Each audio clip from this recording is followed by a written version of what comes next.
pagi hari ini. Ustazah berharap semoga semuanya dalam keadaan baik, dalam keadaan sehat, dalam keadaan kuat, sehingga belajarnya lebih semangat tak lupa untuk selalu berdoa kepada Allah Subhanahu wa taala agar diberi kemudahan dalam belajar.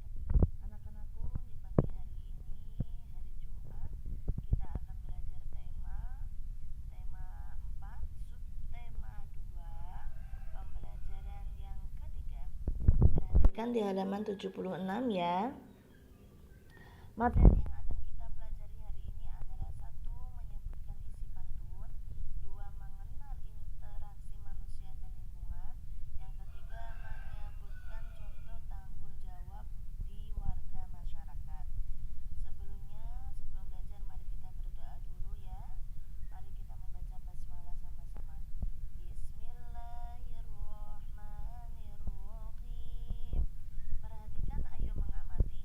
Membaca pantun, ya kalian pasti sudah jago ini untuk membaca pantun, pasti sudah pintar dalam membaca pantun. Bacalah percakapan berikut ini dengan temanmu. Di situ ada Togar. Togar adalah tetangga Rasti. Rumah Togar berdekatan dengan rumah Rasti. Suatu pagi, Rasti melihat Togar melintas di depan rumahnya dengan sepeda barunya. Rasti bertanya kepada Togar, "Mau kemana, Togar?" Togar menjawab, "Mau ke warung Bu Leni." Rasti menjawab, "Tumben, mau beli apa?" Togar, "Aku disuruh ibu untuk membeli bayam merah. Kata ibuku, bayam merah sangat bagus untuk menambah darah." Kemudian Rasti membacakan pantun. Bangun pagi dengan hati berseri, bunga mawar merah merekah. Pergi belanja ke warung Bu Leni, membeli bayam merah untuk menambah darah. Kemudian Togar membalas pantunnya. Hei Rasti, selamat pagi. Senang hati aku disapa. Ayo ikut bersepeda pagi, badan sehat, hati berbunga. Kemudian Rasti menjawab, "Hahaha, pantunmu lucu sekali, Togar. Ngomong-ngomong, siapa yang kurang darah?" Kemudian Togar menjawab, "Iya, kita kan suka membuat pantun ya. Ibu kemarin bilang kalau kepalanya pusing jika setelah duduk dan berdiri, kepalanya sedikit berputar. Setelah diperiksa, ternyata darahnya sangat rendah. Makanya aku disuruh untuk memberikan bayam merah untuk dimasak. Katanya bayam merah banyak mengandung zat besi yang berguna untuk menambah darah." Rasti menjawab, "Oke Togar, hati-hati bersepeda ya. Semoga ibumu segera pulih kembali." Togar, terima kasih Rasti. Tadi ada percakapan antara Rasti dan Togar. Rasti dan Togar saling membalas pantun, ya. Di situ ternyata pantunnya berisi tentang ibunya Togar yang Togar menjelaskan bahwa ibunya itu kurang darah. Tandanya katanya kepala ibunya Togar pusing, ya. Menyalin pantun, tuliskan dua pantun yang ada di dalam percakapan pada kota itu. Di situ ada pantun 1 dan pantun 2. Kamu bisa menuliskan pantun yang terdapat dalam percakapan tadi, ya. Pasti kamu tahu dong mana yang termasuk pantun. Baik, kita lanjut ke halaman 78. Sebutkan ciri-ciri pantun yang terdapat dalam pantun di atas. Jawab pertanyaan berikut berdasarkan pantun ya. Jadi nanti kamu bisa menjawab pertanyaan itu sesuai pantun tadi. Menyusun pantun acak. Nah, di halaman 78 ini nanti kamu bisa memfotokan Ustazah. Tugasnya itu ya, halaman 78. Yang menyusun pantun acak. Di situ ada pantun, tapi pantunnya belum berurutan atau sajanya belum berurutan. Susunlah pantun acak berikut menjadi pantun yang bermakna. Ya, pasti kamu bisa ya nanti. Jadi susunlah pantun tersebut, nanti bisa difotokan ke Ustazah.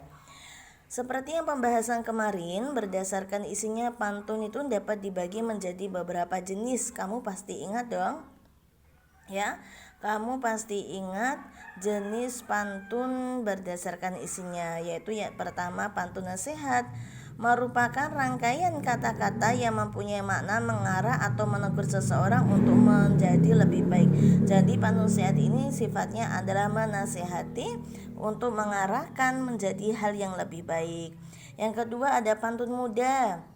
Pantun yang diperuntukkan bagi kaum muda, namanya aja pantun muda, pasti ditujukan untuk kaum muda. Sehingga pantun muda ini biasanya berhubungan dengan masalah cinta, biasanya para remaja ya, atau para anak muda.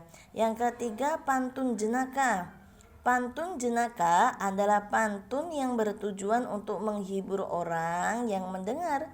Terkadang dijadikan sebagai media untuk saling menyindir dalam suasana yang penuh keakraban, sehingga tidak menimbulkan rasa tersinggung. Diharapkan dengan pantun jenaka ini suasana akan menjadi lebih riang. Jadi pantun jenaka ini seperti pantun yang telah kamu buat kemarin ya. Sifatnya adalah menghibur orang yang mendengarkannya.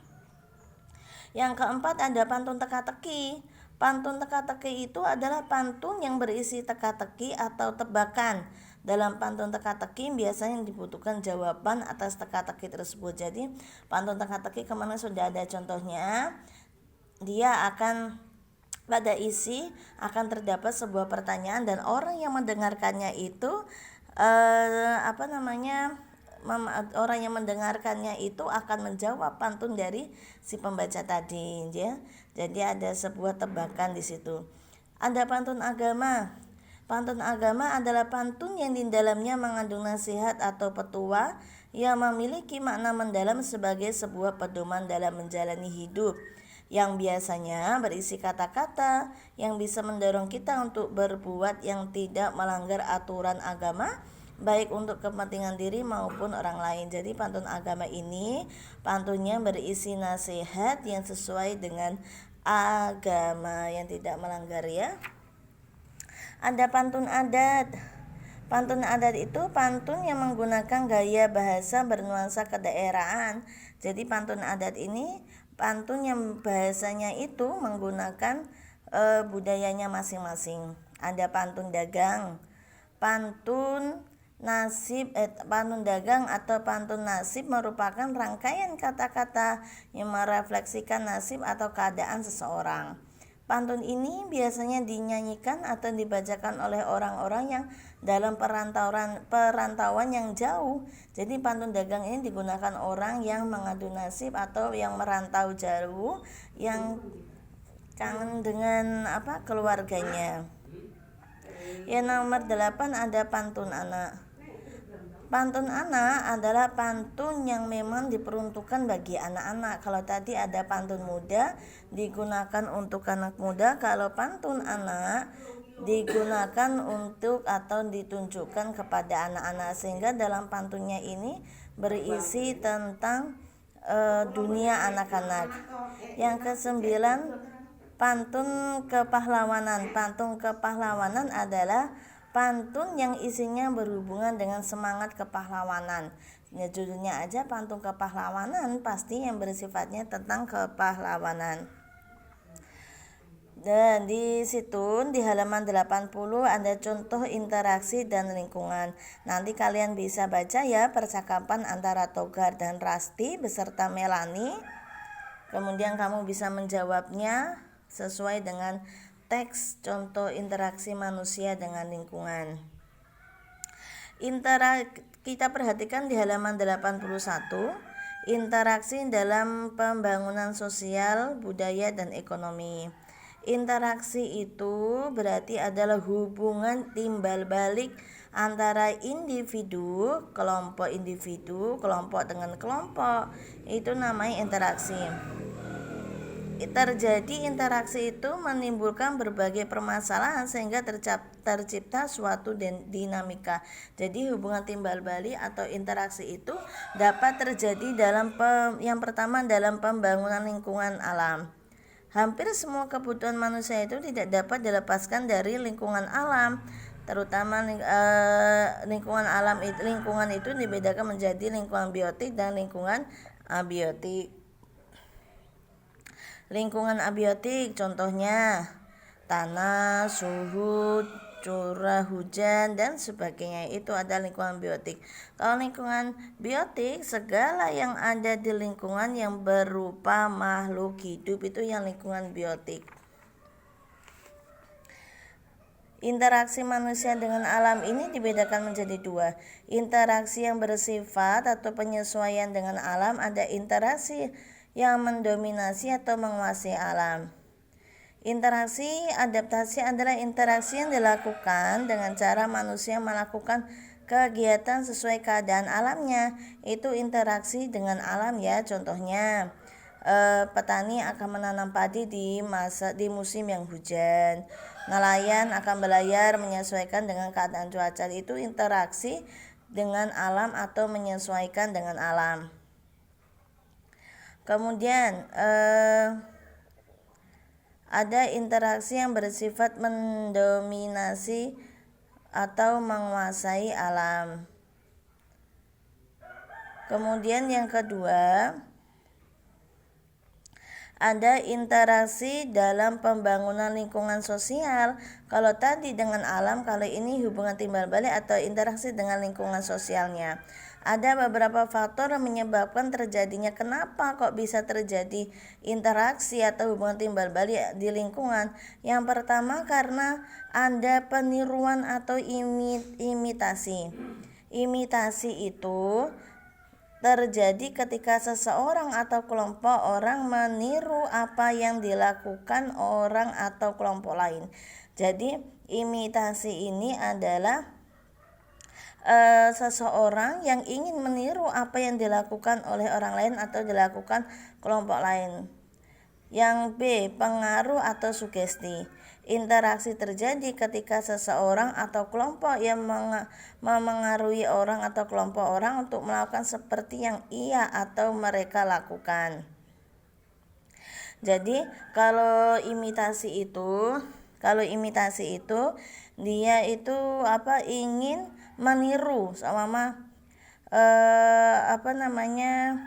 dia melakukan dia mengadakan arisan ya. Jadi kelompok itu mengadakan arisan atau kelompok itu belajar bersama. Dia ingin meniru seperti itu, jadi belajar bersama. Pada waktu itu dan pada jam itu, jadi dia ingin menjadi sama. Anggota kelompoknya ingin menjadi sama. Sugesti, kalau sugesti itu mempengaruhi orang. Jadi ada orang atau kelompok, dia contohnya adalah berbuat ada orang yang suka minum alkohol atau suka merokok.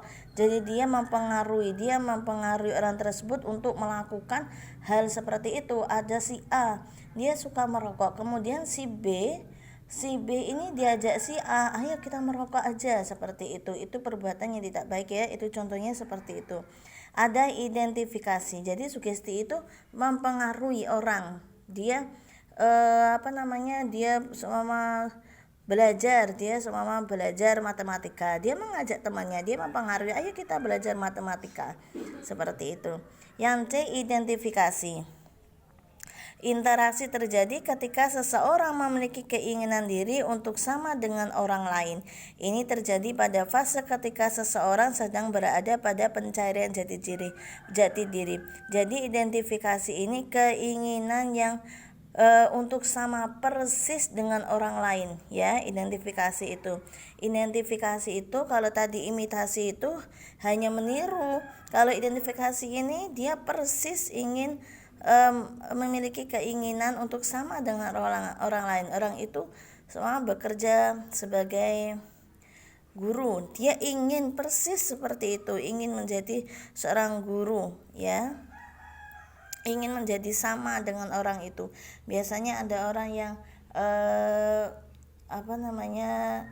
wajahnya biasanya dirubah karena dia ingin seperti artis atau idolanya. Dia mengoperasi wajahnya persis dengan artis atau idolanya tersebut. Itu identifikasi, itu contohnya ya, sama seperti itu. Yang D, ada simpati. Interaksi terjadi ketika seseorang merasa tertarik dengan sesuatu yang dilakukan orang lain. Jadi simpati itu sama ada suatu lembaga ada si A. Si A itu memberikan bantuan kepada orang yang terkena bencana tanah longsor atau musibah. Si B juga ikut. Si B itu juga tertarik. Oh, si A ternyata bagus ya kegiatannya. Jadi si B ini tertarik untuk melakukan kegiatan yang sama, sesuatu yang dilakukannya yaitu sama-sama membantu. Interaksi, ada interaksi dalam pembangunan lingkungan budaya. Dalam kelompok tersebut, mereka akan beradaptasi dengan lingkungan dalam hal adat istiadat, aturan, nilai, norma, atau kepercayaan. Jadi interaksi ini pembangunan lingkungan budaya. Jadi interaksi ini jika kamu berada dalam suatu lingkungan, maka kamu akan mengikutinya sesuai dengan nilai, kepercayaan, aturan, adat istiadat, ya. Jadi dengan kata lain, ketika seseorang berinteraksi dengan lingkungan sosial, secara otomatis ia akan berinteraksi dengan budayanya juga. Kalau dia tinggal di Jawa, tinggal di Jawa, dia menggunakan bahasa Jawa, padahal dia tidak orang Jawa, lama-kelamaan dia akan bisa berbahasa Jawa. Ada interaksi dalam pembangunan lingkungan ekonomi. Ini ada di halaman 83. Kemudian yang ketiga tadi kita belajar tentang tanggung jawab sebagai warga masyarakat.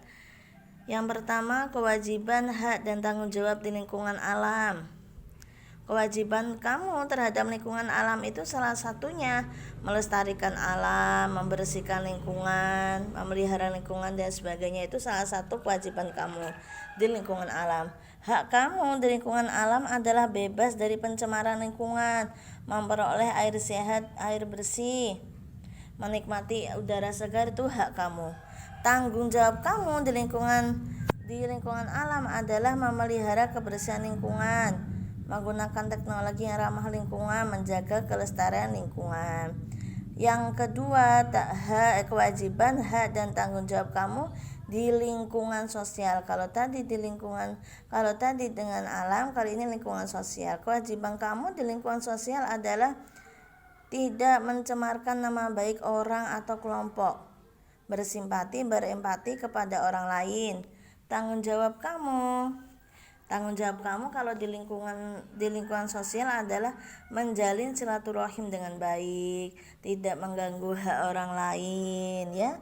Yang C adalah hak kamu. Hak kamu di lingkungan sosial itu mendapat perlakuan yang sama, kemudian hidup tenang dan dari gangguan yang datang, dan lain sebagainya. Sekarang di lingkungan budaya.